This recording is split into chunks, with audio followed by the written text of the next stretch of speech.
अस्सलामुअलैकुम। इस दुआ के साथ कि आप सब बखैरियत हों। अल्लाह की ख़ास रहमतें, बरकतें और अनायतें आप सब पर मेहरबान हों। मेरी दिली दुआएं और नेक तमन्नाएं आप सब सुनने वालों के साथ हैं।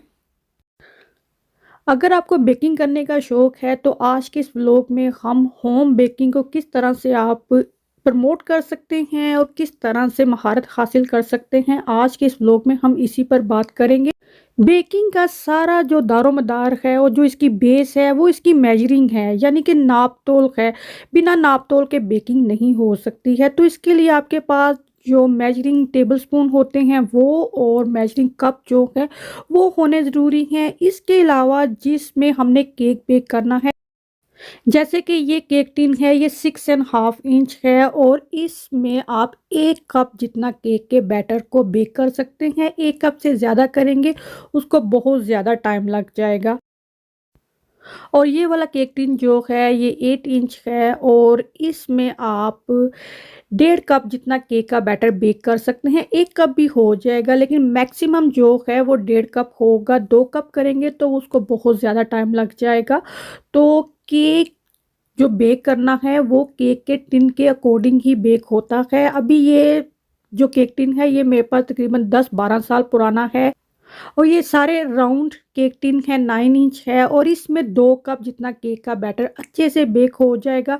1 कप भी कर सकते हैं, लेकिन उसको वो थोड़ा ज़्यादा फूलेगा नहीं क्योंकि इसमें जगह ज़्यादा है, तो वो इतना सही बेक नहीं होगा। और ये सारे स्प्रिंग फॉर्म केक टिन है, यानी कि ये इजीली ओपन हो जाते हैं। और ऐसे केक टिन लें जो स्प्रिंग फॉर्म हो, वो इजी टू यूज़ होते हैं। यहाँ मैं अपनी जो कलेक्शन है बेकिंग की वही दिखा रही हूँ। अगर आपके पास ये केक टिन नहीं है तो ये सारे ख़रीदने की ज़रूरत नहीं है। बस ये है कि इससे मिलते जुलते होने चाहिए। और इसको लूफ केक टिन बोलते हैं और ये 8 to 9 इंच है और इसमें 1 कप जितना केक का बैटर बहुत अच्छे से बेक हो जाएगा। 1.5 कप करेंगे तो वो काफ़ी ज़्यादा हो जाएगा।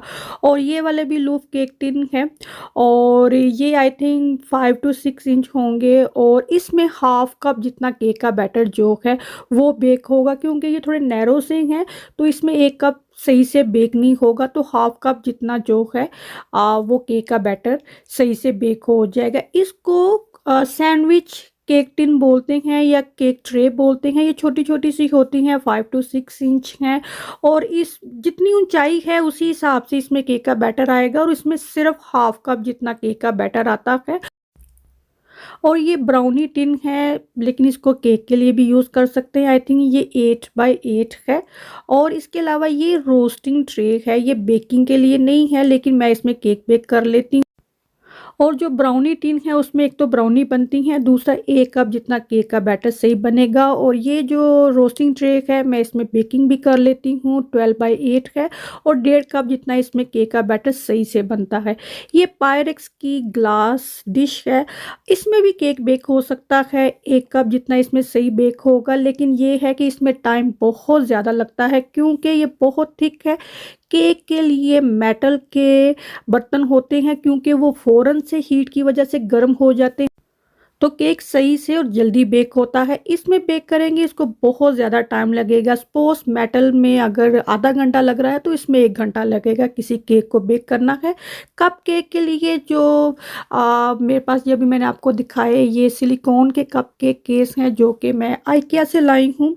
और जो डिस्पोजेबल हैं वो भी ईज़िली मिल जाते हैं। जो पहले मैंने आपको दिखाई वो मफ़न ट्रे है, लेकिन मैं उसमें केक भी बेक कर लेती हूँ। कप केक मैं उसमें बेक कर लेती हूँ। ये बेकिंग बेल्ट है, यहाँ आप देख भी सकते हैं। इसको गर्म पानी से वेट करके जब केक बेक करते हैं तो उसके राउंड इसको लपेट दें तो केक लेवल रहेगा और केक जो है बहुत ज़्यादा, जैसे थोड़ा बम सा बन जाता है ना, ऊंचा सा हो जाता है, तो वो लेवल रहेगा।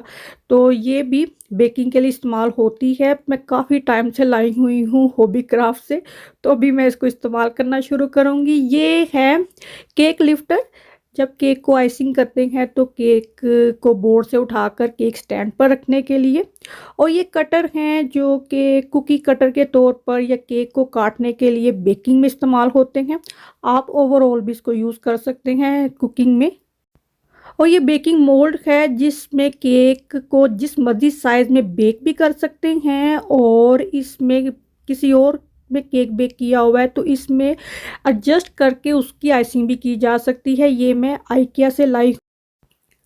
और ये सिलिकॉन के जो मोल्ड होते हैं इसमें केक बआसानी बेक हो जाता है। और इसके अलावा जब आइसिंग करनी है तो आइसिंग बैग बेहतरीन है, डिस्पोजेबल ही यूज़ करने चाहिए, बहुत इजीली हर जगह से मिल जाते हैं। ये रशियन आइसिंग नोज़ल हैं जो अल्हम्दुलिल्लाह अभी तक मैंने यूज़ नहीं की, न जाने कितने साल हो गए हैं मैंने मंगवाई हुई हैं। ये जंबो साइज़ की आइसिंग नोज़ल हैं जो कि मैं हॉबी क्राफ्ट से लाई हुई हूँ। ये 4 वाली जो है ये जंबो साइज़ की हैं। अमूमन आप कहीं से भी इस तरह की इजीली नोज़ल मिल जाती हैं, लेकिन वो साइज़ में छोटी होंगी तो देखने में लगता है बड़े साइज़ की हैं पिक्चर में, लेकिन जब मंगवाएंगे तो वो छोटे साइज़ की होंगी। और ये डिस्पोजेबल मफ़न केस या कपकेक केस हैं। बेकिंग के लिए सबसे मेन इंग्रेडिएंट जो है वो है मैदा, फ्लार। तो ये की इंग्रेडिएंट है, इसके बगैर बेकिंग नहीं हो सकती। अब चाहे वो मैदा है, सेल्फ राइजिंग फ्लार है, कोकोआ पाउडर है, जैसे आमंड फ्लार है, आटे से भी बेकिंग हो जाती है। हर किस्म के आटे को बेकिंग में इस्तेमाल किया जा सकता है। आपको आना चाहिए, आता है या नहीं आता ये बात है। इसके बाद है लेवनिंग एजेंट यानी कि बेकिंग पाउडर या सोडा बाइकार्ब।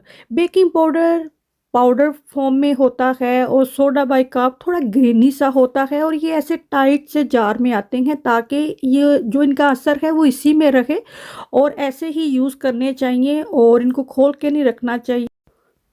ज़्यादातर बेकिंग पाउडर ही यूज़ होता है, सोडा बाइकार्ब इतना नहीं यूज़ होता। सपोज़ किसी रेसिपी में 1 टेबलस्पून बेकिंग पाउडर चाहिए, वो नहीं है, सोडा बाइकार्ब है, तो वो 1 टीस्पून ही काफ़ी होगा क्योंकि सोडा बाइकार्ब बहुत ज़्यादा स्ट्रॉन्ग है।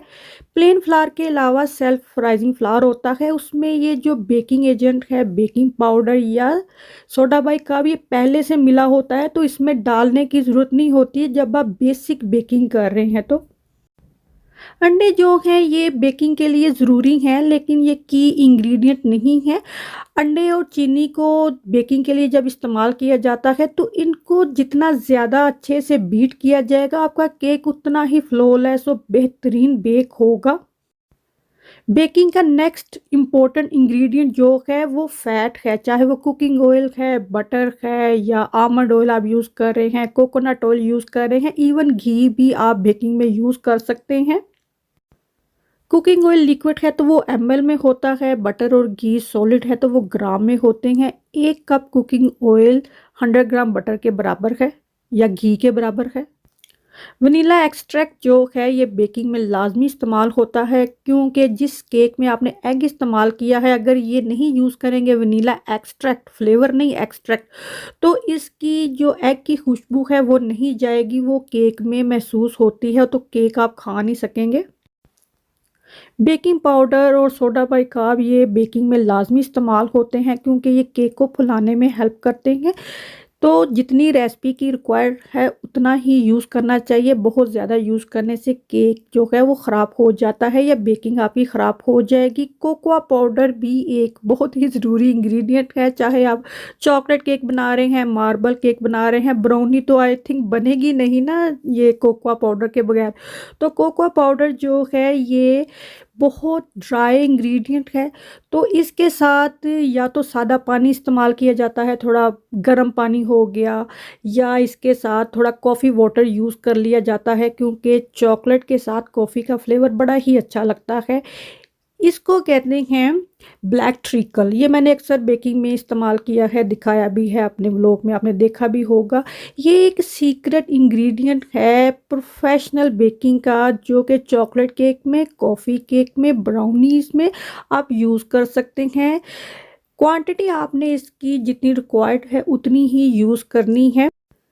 बेकिंग में फ्लेवरिंग भी इस्तेमाल होती है, जैसे कि ये लेमन एक्सट्रैक्ट फ्लेवर है या कैरमल का है या पाइनएप्पल का होता है, तो ये ना सिर्फ खुशबू के लिए होते हैं, इनका फ्लेवर भी आता है जब आप केक को खाते हैं।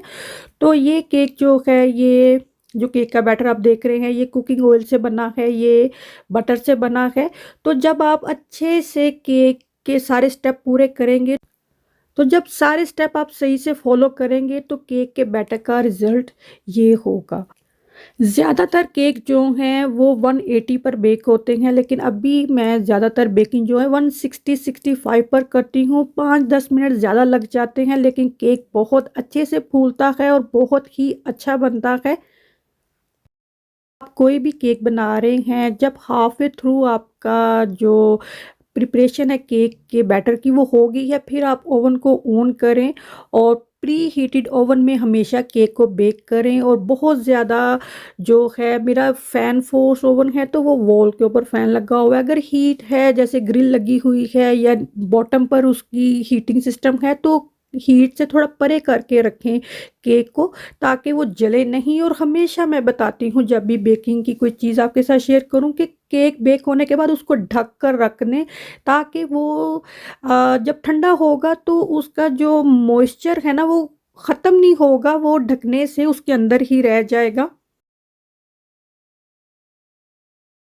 मोस्ट ऑफ द टाइम जो आइसिंग है वो बटर आइसिंग ही बनाई जाती है, क्योंकि वो लॉन्ग लास्टिंग होती है और वो जल्दी ख़राब नहीं होती है। और बटर आइसिंग की बहुत सी रेसिपीज़ मेरे चैनल पर ऑलरेडी हैं। इसके लिए बटर चाहिए जो रूम टेम्परेचर पर होना चाहिए, आइसिंग शुगर चाहिए, और कोई भी जैसे कोकोआ पाउडर है या कोई भी और फ्लेवर आप इसमें यूज़ कर रहे हैं। इसके अलावा आप कैरमल के साथ भी होममेड कैरमल से भी केक को डेकोरेट कर सकते हैं, या जो स्प्रेडेबल चॉकलेट आप खाते हैं, या जो चॉकलेट वैसे सॉलिड चॉकलेट होती है उसमें दूध डालकर उसको ज़रा सा गर्म करके केक के ऊपर ड्रिजल किया जा सकता है। तो बहुत बहुत बहुत सारे वे आप आइसिंग बना सकते हैं। एक तो होता है ना कि एक टिपिकल आइसिंग है, वो नहीं है। मैंने वेपोरेट मिल्क से, कंडेंस मिल्क से आइसिंग बनाई हुई है। बहुत सारे डिफरेंट रेसिपी से मैंने आइसिंग बनाई हुई है। और कॉफ़ी फ्लेवर की आइसिंग बहुत क्लासिक है। कॉफ़ी केक और कैरेट केक ये I think English classic cake है। और केक की जब आपने आइसिंग करनी है तो उसको लेवल लाजमी करना है, चाहे फ्रेश क्रीम से कर रहे हैं चाहे बटर क्रीम से कर रहे हैं। तो आपके एक तो आपकी आइसिंग वेस्ट नहीं होगी, और केक जो है वो बिल्कुल सही तरह से बनेगा। और मैं अक्सर कहती हूँ कि घर पर केक बना रहे हैं तो बहुत ज़्यादा आइसिंग मत लगाएं। You can use lot of other object to decorate your cake instead wasting lot of icing on it, because ये वेस्ट होती है या हमारे घर में इतनी खाई नहीं जाती है। तो आप बहुत सारी और चीज़ों से केक को डेकोरेट कर सकते हैं, बजाय इसके कि इसके ऊपर मोटी मोटी तय जो है वो आप आइसिंग ही चढ़ा दें। आई थिंक कोई होगा जिसको ब्राउनीज ना पसंद हो, जिसको ना अच्छी लगती हो। ये इतनी मज़े की बनती है क्योंकि इनको बनाना भी एक महारत का काम है। ब्राउनीज में बेकिंग पाउडर और सोडा बाइकार्ब का इस्तेमाल नहीं होता। जो ओरिजिनल रेसिपी है, जो क्लासिक प्योर रेसिपी है, उसकी मैं बात कर रही हूँ। बटर की क्वांटिटी ज़्यादा होती है, फ्लावर जो है वो सही क्वांटिटी में यूज़ होता है। और ब्राउनीज में भी आप ट्रिकल का इस्तेमाल करते हैं, मेरे चैनल पर इसकी रेसिपी है भी। और इसका बेकिंग टाइम इतना ज़्यादा नहीं होता है। ये केक की तरह स्पंजी नहीं होती, थोड़ी गुई टेक्सचर की होती हैं, वेट नहीं होंगी। अच्छे से ब्राउनीज बनी होंगी ना तो ये बेक होने के चंद घंटों बाद ही ख़त्म हो जाएंगी। ब्राउनीज बनाने के लिए जो सबसे इम्पोर्टेंट की इंग्रेडिएंट है वो है आपका बटर। आप अच्छी क्वालिटी का बटर यूज़ करेंगे तो आपकी ब्राउनी बहुत बहुत अच्छी बनेगी। होममेड कुकीज़ बनाना जो है ये बहुत ही आसान काम है। पहले होता था कुकीज़ को बड़ा पहाड़ समझा जाता था कि ये घर पर बन ही नहीं सकती, लेकिन घर पर कुकी बासानी बन सकती है। आप चॉकलेट चिप की बजाय अपनी मर्ज़ी की कोई भी चॉकलेट यूज़ कर सकते हैं इसको बनाने के लिए। और मैं हाईली रेकमेंड करूँगी कि ब्राउनीज़ को एक जैसा बनाने के लिए इसको वज़न कर लें, 30-40 ग्राम की ब्राउनीज़ बनाएं। और जब आपने इसका थोड़ा सा जो लड्डू सा या बोल सा बनाना है वो बनाकर इस तरह से अलग से चॉकलेट इसके ऊपर लगा, और इस तरह कुकीज़ बनाकर आप फ्रीज़ भी कर सकते हैं। ये 2 से 3 महीने ख़राब नहीं होंगी। आगे जैसे रोज़े आ रहे हैं तो प्लेंटी ऑफ कुकीज़ आप बनाकर फ्रीज़ कर दें, और इनको बेक होने में सिर्फ 15 मिनट लगते हैं। जितने भी लूफ केक होते हैं उनको टी केक बोला जाता है और ये जो फ्रूट केक है ये टी केक का किंग है। इसको किंग माना जाता है क्योंकि इस तरह के फ्रूट केक आपको हर कुजीन में मिलेंगे। इंग्लिश कुजीन देख लें, हमारी पाकिस्तानी देख लें, मेडिटेरेनियन कुकिंग में जाकर देख लें, इटालियन में देख लें, फ्रेंच में देख लें, जहाँ भी टी केक होगा वहाँ फ्रूट केक लाजमी लाजमी अपनी जगह बनाकर बैठा होगा। और टी केक बहुत ज़्यादा फ्लेवर के बनते हैं, जैसे चॉकलेट टी केक है, कैरमल टी केक है, ये सिनेमन है या मार्बल टी केक है। और बेकिंग सिर्फ ओवन में ही नहीं हो सकती, देगची में भी आप केक बेक कर सकते हैं। हर तरह का केक, इवन मैंने कुकीज़ जो हैं वो भी मैंने देगची में बनाई हुई हैं। बस जितना आपके पास केक टिन है उतनी ही देगची आपने लेनी है, उसको प्री हीट कर लेना है, दम जितनी हीट पर केक को बेक करना है और आपका बेहतरीन केक बेक होगा। टाइम थोड़ा ज़्यादा लगेगा ओवन की निस्बत, ज़ाहिर बात है। तो आप कोई भी किसी भी किस्म का केक जो है बआसानी उसको देगची में बेक कर सकते हैं। जैसे आपने देखा पहले वो लेमन केक था, ये मार्बल केक है, चॉकलेट मार्बल केक है। आप नए बेकिंग करने वाले हैं तो सबसे पहले टी केक बनाना शुरू करें। तो टी केक पर एक तरह से अपना हाथ अपना सीधा करें क्योंकि उसमें थोड़ी सी क्वांटिटी चाहिए होती है, तो आसानी से आपको बेकिंग की समझ लग जाएगी। आइसिंग के लिए फ्रेश क्रीम की आइसिंग भी इस्तेमाल होती है। हमें पर्सनली बटर क्रीम की आइसिंग अच्छी लगती है। फ्रेश क्रीम की आइसिंग में ज़्यादातर फ्रूट का इस्तेमाल होता है तो वो ज़्यादा अच्छी लगती है क्योंकि फ्रूट का फ्लेवर उसमें होता है। जो फ्रेश क्रीम की आइसिंग होती है वो डबल क्रीम से बनती है और उसमें सिर्फ आइसिंग शुगर हम डालते हैं। और इसके अलावा अगर डबल क्रीम से जो आप आइसिंग बना रहे हैं, फ्रेश क्रीम की आइसिंग, अगर वो इस तरह से पतली सी होगी, उसको दोबारा से व्हिप करें तो वो फिर से सेट हो जाएगी। अगर टू मच हार्ड होगी या थोड़ा थोड़ा करके उसमें दूध डाल के उसको व्हिप करें तो वो सेट हो जाती है। बेकिंग की बेसिक गलतियां क्या हैं? बेकिंग की बेसिक गलतियां, केक का टेक्सचर होता है, कभी टू हार्ड हो जाता है, बहुत सख्त सा केक बन जाता है, कभी वो डेंस हो जाता है, मिडल से बैठ जाता है। तो इसकी वजह है, अगर केक डेंस हो रहा है, मिडल से केक बैठ गया है, तो आपने उसमें या तो लिक्विड क्वांटिटी ज़्यादा डाल दी है, मिसाल के तौर पर अंडों की क्वांटिटी ज़्यादा है, या जो लेवनिंग एजेंट आपने डाला है, बेकिंग पाउडर, बेकिंग सोडा, ये कुछ ज़्यादा डाल दिए हैं, लिक्विड ज़्यादा है, जो मैदा है, फ्लावर है या सेल्फ राइजिंग फ्लावर है, वो इतना नहीं है कि वो इस लिक्विड को होल्ड कर सके, तो केक बैठ जाएगा। इसकी आसान सी मिसाल मैं आपको बताऊं, आटे को समझ लें तो केक आपको समझ आ जाएगा। जिस तरह हम आटा गूंथते हैं, आटे में पानी ज़्यादा डाल दें तो आटा लई जैसा बन जाता है, हाथों को चिपकता है, आप उसका पेड़ा ही नहीं बना सकते ना। तो आटे में पानी कम होगा, आटा हार्ड होगा तो भी उसका पेड़ा नहीं बनेगा। तो सेम रूल जो है वो बेकिंग पर अप्लाई होगा। और अगर केक हार्ड है तो केक को ओवन में रख कर चेक नहीं करना कि वो हार्ड है। शुरू में मैंने आपको केक के बैटर के टेक्सचर दिखाए हैं कि केक किस तरह लगना चाहिए जब हम उसको ओवन में बेक करने के लिए रखेंगे।